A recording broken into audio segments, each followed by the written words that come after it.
ஒரு குட்டி கதையிலேருந்து ஆரம்பிப்போமா?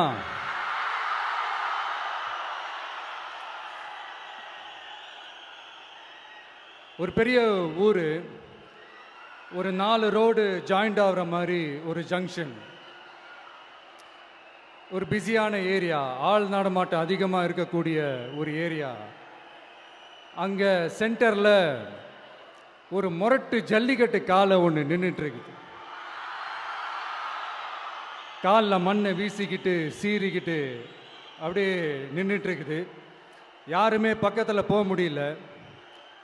அந்த இடம் ஒரு கேஷுவலாக மாறணும் அப்படின்னா அந்த காளையை அடக்கி அமைதி ஆக்கினா தான் மறுபடியும் ஒரு பேக் டு நார்மல் சுச்சுவேஷனுக்கு அந்த இடம் மாறும்.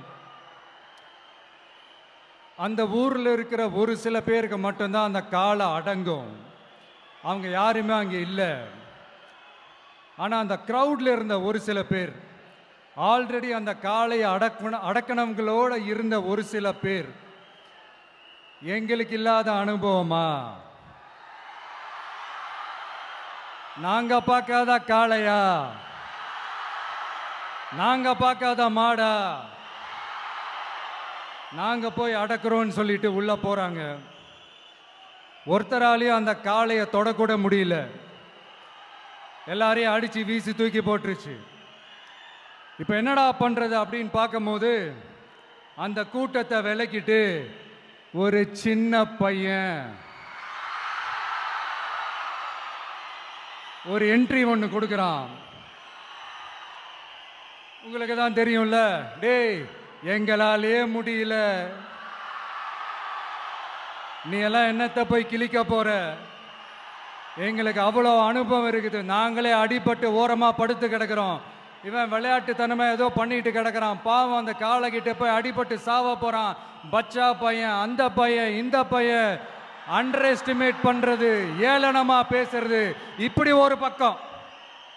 இன்னொரு பக்கம் பரிதாபப்பட்டு, ஐயோ பாவமே, இப்படி தனியா போய் மாட்டிக்கிட்டானே அந்த காளைகிட்ட, என்ன பண்ண போறானோ அப்படின்ட்டு ஒரு பக்கம் பரிதாபப்பட்டு பேசுறாங்க.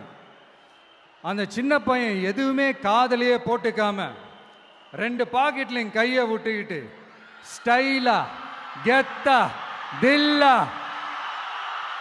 அப்படியே உள்ள போறான். ஒரு ஸ்டெப் எடுத்து வைக்கிறான், அந்த காலை அப்படியே சீறிக்கிட்டே நின்றுட்டு இருக்குது. இன்னொரு ஸ்டெப் எடுத்து வைக்கிறான், காலை அப்படியே சீறிக்கிட்டே முன்னாடி வருது. மக்கள் எல்லாரும் பதட்டத்தோடு அப்படியே பார்த்துட்டு இருக்கிறாங்க. இன்னொரு ஸ்டெப் எடுத்து வைக்கிறான், காலை அப்படியே முட்டை வரும்போது பாக்கெட்டுக்குள்ள மறைச்சு வச்சிருந்த 2 புல்லுக்கட்டு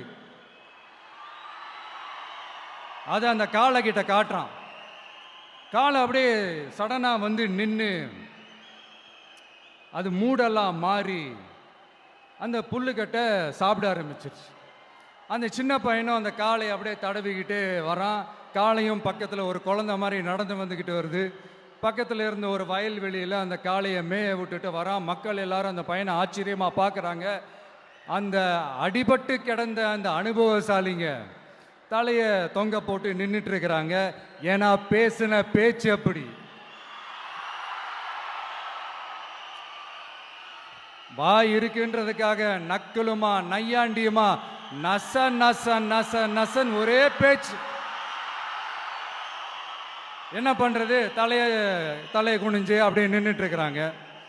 அங்க ஒரு பெரியவர் வர்றார். வந்து அந்த பையன்கிட்ட கேட்கிறாரு, எப்படிப்பா இப்படி ஒரு முரட்டு காலை சீறிட்டு நின்றுட்டு இருந்தது, எப்படி அந்த காளையை அடக்கின அப்படின்னு கேட்டதுக்கு அந்த பையன் சொல்றான், ஐயா எனக்கு அந்த காளையை பார்த்தா கோபமாக இருந்த மாதிரிலாம் எனக்கு தெரியல, அந்த காலை பசியோடு இருந்த மாதிரி இருந்தது.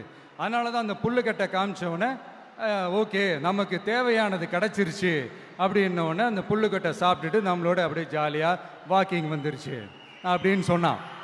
இதை கேட்ட அந்த பெரியவர் சொன்னாரா, இந்த சின்னவங்க பெரியவங்க, அனுபவம் இருக்கிறவங்க அனுபவம் இல்லாதவங்க இதெல்லாம் விஷயமே கிடையாது.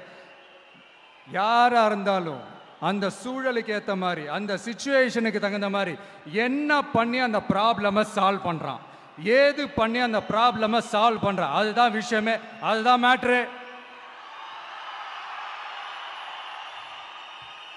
ஸோ நீ சூப்பர்ப்பா, என்ன ப்ராப்ளம் வந்தாலும் நீ சால்வ் பண்ணிடுவ அப்படின்னு முதுகில் தட்டி கொடுத்துட்டு அந்த பெரியவர் போறார்.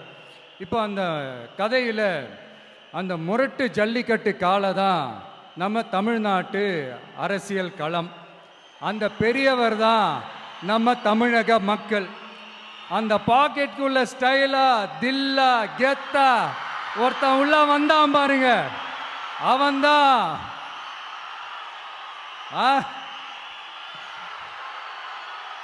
நான் இல்லைங்க, நான் இல்லை, நானு நீங்க நாம எல்லாருமா சேர்ந்து மாபெரும் மக்கள் சக்தியா இருக்கக்கூடிய நம்ம டிவிக்கு, அதுதான் அந்த சின்ன பையன்.